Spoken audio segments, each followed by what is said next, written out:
Well, it's a pleasure to be here with Sir Thomas Kerry Burke, commonly known as Sir Kerry Burke, I imagine.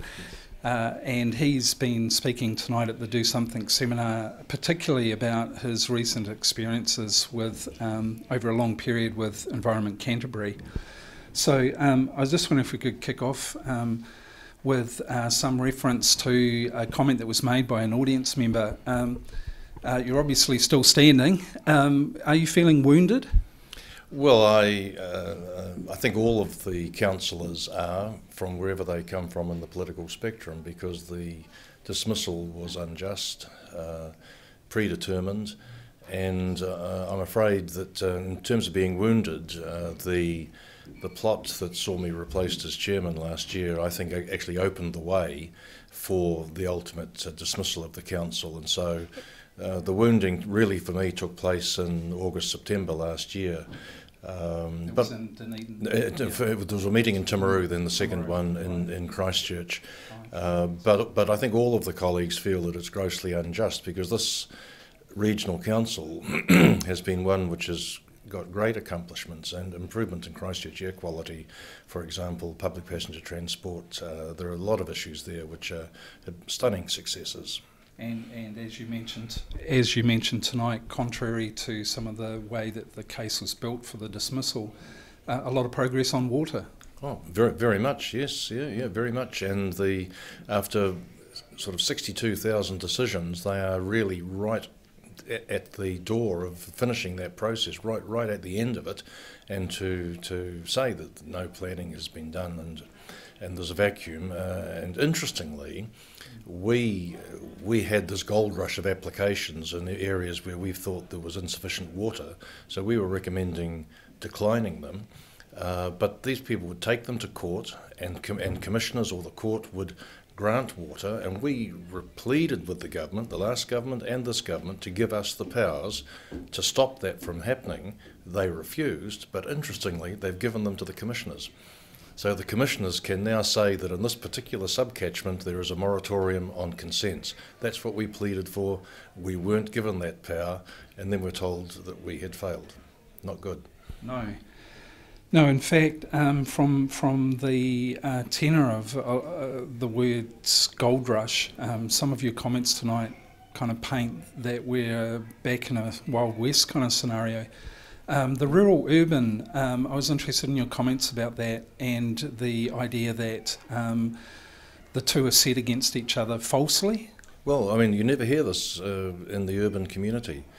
Most of the people in town and the town communities understand the interdependence of the rural and urban communities, but you hear this noise that comes from federated farmers, from rural mayors, about the power of Christchurch within Canterbury.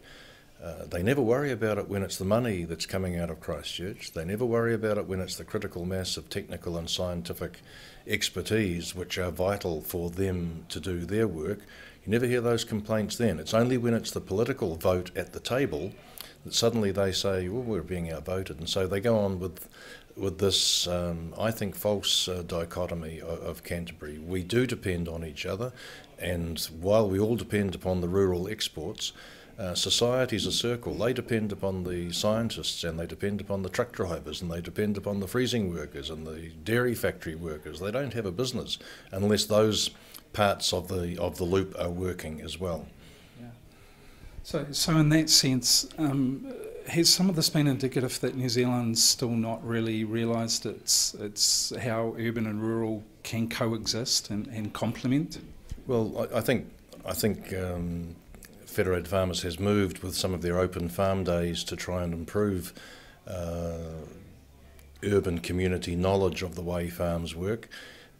But society has changed. A generation or two ago, people would regularly see farm animals. There would be chooks at home, and now they don't. And so there's a lack of knowledge which does need to be restored. But you can't restore it in a way that says to the majority of people, you don't have a right to have a view about how resources should be allocated, because they will want to have that view.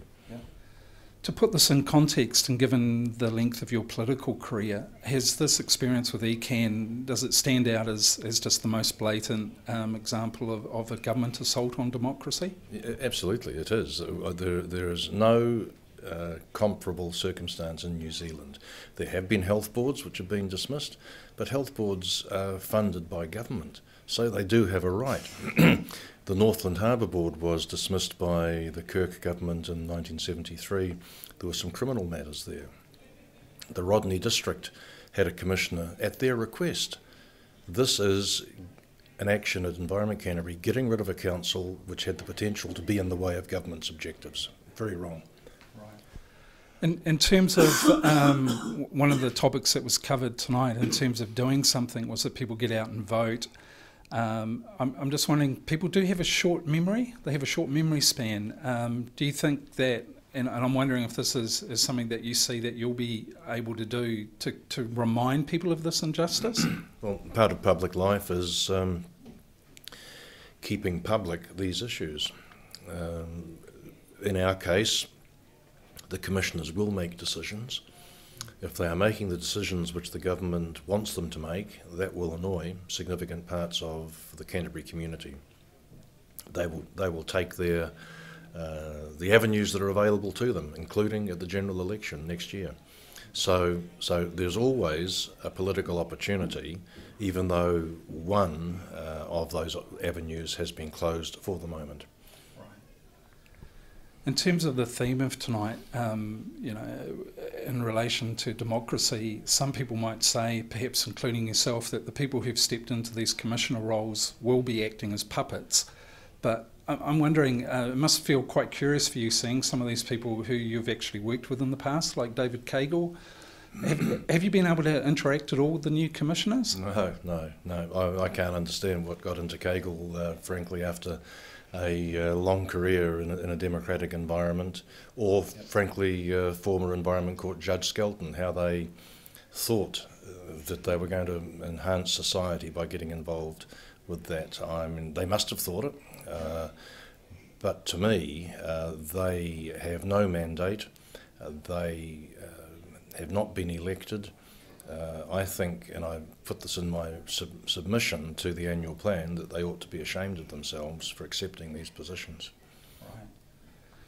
In terms of your career now, do you? I'd read somewhere that you might have been looking at the mayoralty in Christchurch, but I gather you may have any thoughts for the future for yourself? Well, I'll definitely be staying, if I can, in public life. But people asked me about the mayoralty. Really, they, as I had been chairman, they had kind of assumed that might be an avenue. But I haven't finally announced any decision on that at the moment. But I think there are plenty of opportunities available for me in public life, and I do propose to engage and participate, and I do propose to talk about some of these issues that are pertinent to Environment Canterbury. I mean, people in urban communities are also concerned about water quality and air quality and the buses and profligate council spending and that sort of thing, so there are plenty of issues there. And just to close, the theme of these seminars is do something. And you had a good message for people at the end of the seminar today. I just wanted to give you that opportunity to share that. But to be involved, because the democratic life is about engaging with the community, persuading people to come to your point of view, and democracy shouldn't just be a convenience store where you have it when it suits and not when it doesn't. And if you allow gross breaches of democratic life to go with a shrug of the shoulders, then we are much worse off as a society, in my view.